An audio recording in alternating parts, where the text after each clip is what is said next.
Congo Synthèse. La synthèse des infos de la RDC, l'Afrique et le reste du monde. Une seule adresse. www.congosynthèse.com. Maluku, considéré par le gouvernement comme abandonné. Des visiteurs atypiques étaient ce lundi à la morgue centrale de Kinshasa. C'étaient des officiels et non des parents ou proches des morts. Une visite à l'occasion de la journée porte ouverte organisée par les autorités afin d'éclairer l'opinion sur les dossiers tombes communes.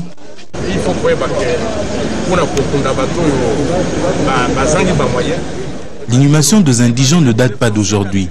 C'est depuis 1952. La procédure est restée la même à Kinshasa.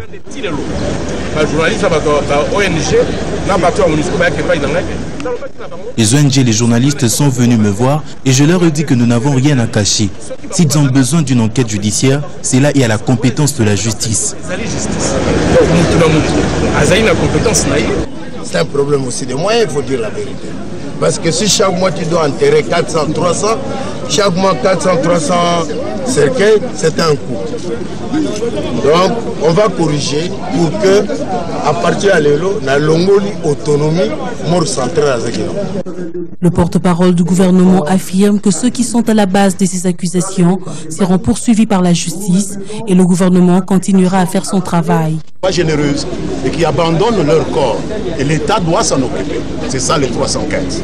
Il y a des enfants, des jeunes filles à l'âge encore mineur qui deviennent enceintes et les familles leur font peur, les familles les méprisent. Alors par peur d'affronter le mépris de la famille, elles provoquent des avortements, elles jettent le corps du bébé et l'État doit ramasser, et c'est ça le nombre de 315. Demain il y en aura encore puisque nous sommes toujours une ville de 11 millions d'habitants et les gens naissent, vivent et meurent. Et il faut que l'État s'occupe de ceux qui sont morts. Est-ce pour protéger les droits de l'homme au Congo, il faut tuer l'État congolais? Il faut tuer les institutions? C'est la question que nous nous posons. Nous irons jusqu'au bout des motivations de ceux qui ont voulu déstabiliser ce pays avec cette fausse accusation. Par cette journée porte ouverte, les autorités manifestent une fois de plus leur volonté de communiquer au profit de la population.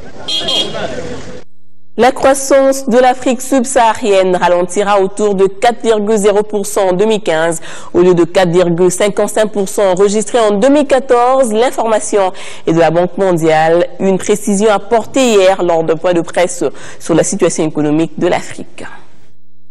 La croissance de l'Afrique subsaharienne ralentira autour de 4,0% en 2015 au lieu de 4,55% enregistrés en 2014. L'information est de la Banque mondiale. Une précision apportée ce lundi 2015 lors d'un point de presse sur la situation économique de l'Afrique. Selon cette institution, cette chute est occasionnée par une abondante baisse de cours du pétrole et des autres matières premières. Toutefois, il faut rester positif, puisque selon le vice-président du groupe de la Banque mondiale pour l'Afrique, Mactar Diop, la croissance est toujours au rendez-vous en Afrique subsaharienne malgré de nouveaux défis et de facteurs externes défavorables. Mais ces défis s'accompagnent toutefois d'opportunités nouvelles. En attendant le rendez-vous de la croissance, les projections 2015 resteront inférieures à la moyenne de 4,4% réalisée en Afrique au cours de 2 décennies. Des chiffres loin du pic de croissance de 6,4% enregistré au cours des années 2002 à 2008. Un reportage de Barankoï, conjoncture économique encore au plan international. Le dollar a connu un raffermissement par rapport à l'euro et à l'interne. Le cours du cuivre a connu une hausse et les projections de croissance se situent toujours autour de plus de 10% pour la fin de l'année en cours. Cela ressort de la réunion d'hier de la Troïka stratégique du gouvernement. L'euro s'est échangé à 1,06. Contre 1,09 la semaine d'avant. Ceci veut dire que le dollar continue à s'affermir par rapport à l'euro, et ceci grâce aux politiques économiques internes des États-Unis d'Amérique. S'agissant du cuivre, le cuivre a connu une légère hausse, passant de 6,019 la tonne à 6,050 $ la tonne. Et pour ce qui est de l'économie nationale, il s'observe que la croissance reste toujours de 9,5 et ceci a été confirmé par toutes les sources pour l'exercice 2014. La projection est toujours de 10,3, 10,4 selon les tendances. S'agissant des prix intérieurs, il y a l'inflation qui est contenue et qui se situe à 0,775%, donc en dessous de 1%, tandis que la parité franc-congolais-dollar est toujours stable et au marché interbancaire, c'est 923 francs congolais le dollar contre 932 francs congolais au marché parallèle. En matière d'éducation, des écoles construites dans le cadre du projet PRIS ont été remis au gouverneur du Kassai occidental par le ministre de l'enseignement primaire, secondaire et professionnel et initiation à la nouvelle citoyenneté en vue de faciliter un accès à l'instruction aux enfants de cette province. Remettre officiellement les écoles construites dans le cadre du projet PRIS pour permettre aux élèves d'étudier dans les meilleures conditions, c'est la raison du déplacement du ministre de l'EPS Inc. Maker Mwangu à Kananga, chef-lieu du Kassai occidental. À peine arrivé, il a eu des entretiens avec le gouverneur Alex Kandemu Pompa pour circonscrire le cadre de sa mission. Hier dimanche, les écoles primaires Bukole, Tutungunuke et Mbokolo ont été remises aux communautés locales. Nous savons que ça prend beaucoup de temps pour construire beaucoup d'écoles comme ça, mais c'est pourquoi nous remercions les chefs de l'État d'avoir pensé à nous et de nous avoir construit beaucoup d'écoles comme ça dans un bref délai.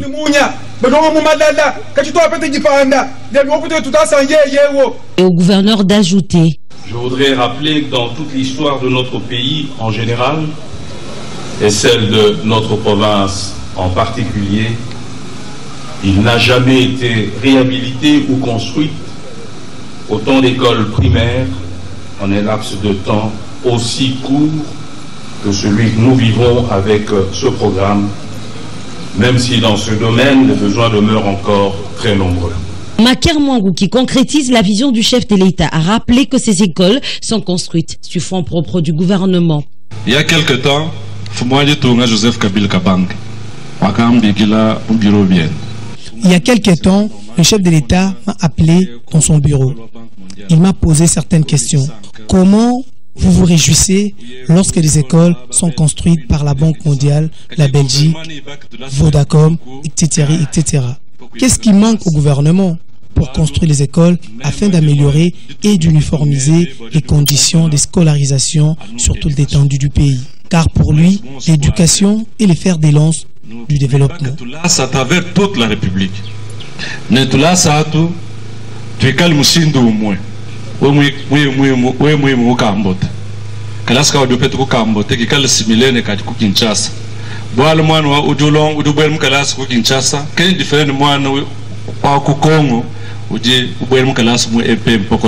Au Kassai occidental, 36 écoles sur 44 de la première phase sont terminées et une dizaine équipées. Le ministre en a profité pour remettre officiellement les manuels scolaires en insistant sur leur utilisation pour améliorer la qualité de l'éducation en RDC.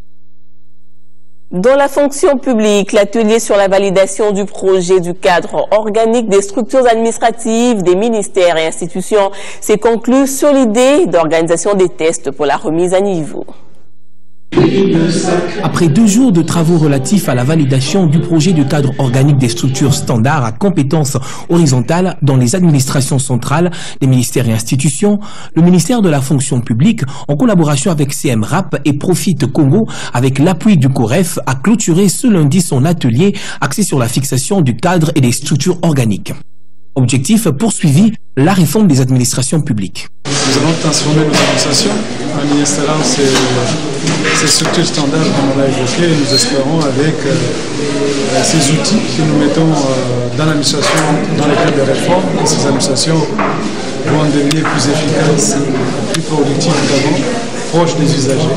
On se retrouve avec de nouvelles structures mais sans financement. C'est pour ça qu'ils doivent faire l'évaluation de l'existant par rapport aux structures que nous allons installer. Donc ils doivent voir exactement les budgets qu'ils ont à leur disposition pour faire fonctionner l'administration maintenant et le budget nécessaire pour faire fonctionner de nouvelles structures.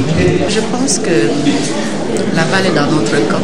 Quand nous aurons ces structures d'appui, nous serons bien obligés de donner les résultats que les ministres de la fonction publique attendent de nous. Et nous supposons que ces résultats seront meilleurs qu'hier.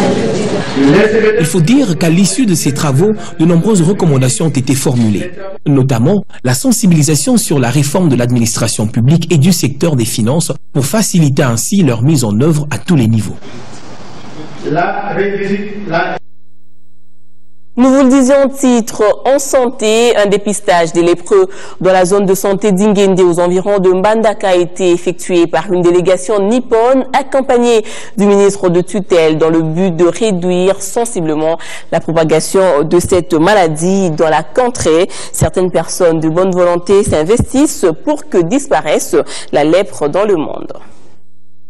Avec plus de 1000 nouveaux cas de lèpre enregistrés chaque année, la République démocratique du Congo occupe la 5e place dans le monde et la 2e en Afrique parmi les pays les plus touchés par cette pathologie.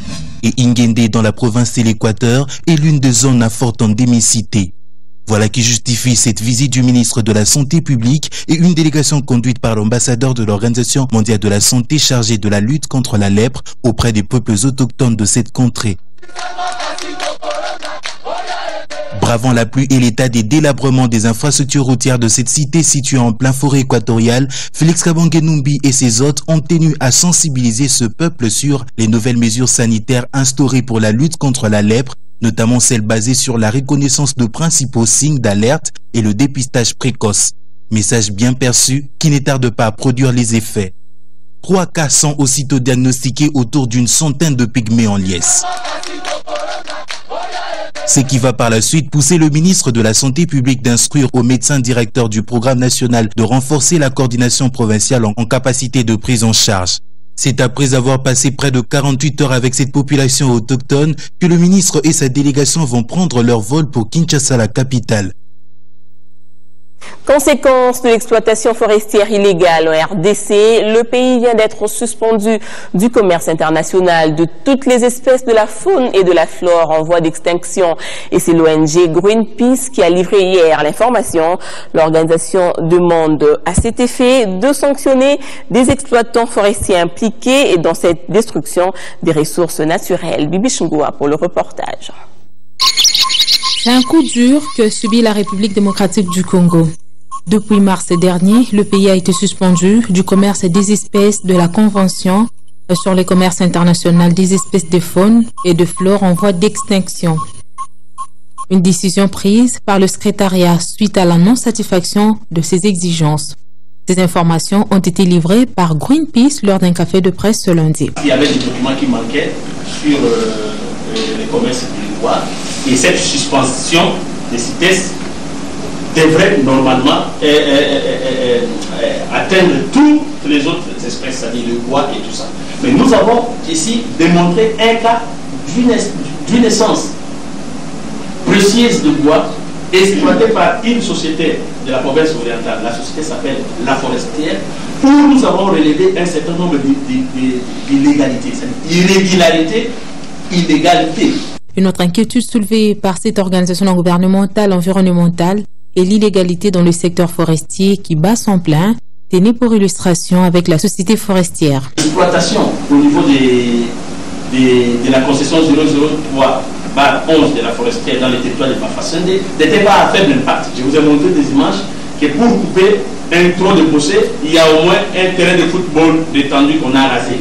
Et ça, c'est pas à faible impact parce que dans ce qu'on rase tout. Et les bois qui sortent d'une superficie largement augmentée de plus de 80 000 hectares était du bois illégal. Et nous avons demandé que le lot du bois de la forestière qui se trouve en Belgique fasse l'objet d'un examen approfondi. Greenpeace, qui a convié la presse aux échanges ce lundi, promet une prochaine rencontre dans 2 semaines. Parce qu'il a parlé de Coup d'œil dans la presse, à travers les lignes, Moïse Katumbi, un bel exemple à suivre parce que justifie la nouvelle dépêche, il quitte la politique pendant qu'on a encore grandement besoin de lui.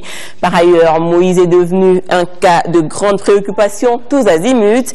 Les gens sont plus que très alertes à son sujet. On dirait qu'ils surveillent tous les mouvements de leurs bien-aimés et des gouverneurs. Il suffit de ne pas le voir 2 jours seulement en public qu'une envolée de spéculation envahit toutes les agglomérations du Katanga. L'argent sale de certains pays africains où la ristourne de soupçons généralisés s'interroge les télégrammes du Congo. D'où vient-il donc? Les États occidentaux soupçonnent l'Afrique émergente de collision avec la mafia. Lorsque même en ont usé et abusé, lobbies et sociétés secrètes n'ont pas disparu des États puissantes et ne leur apportent pas que de la philosophie. De ce point de vue, les Africains sont fondés de se demander pourquoi ils appliqueraient des règles que d'autres foulent aux pieds.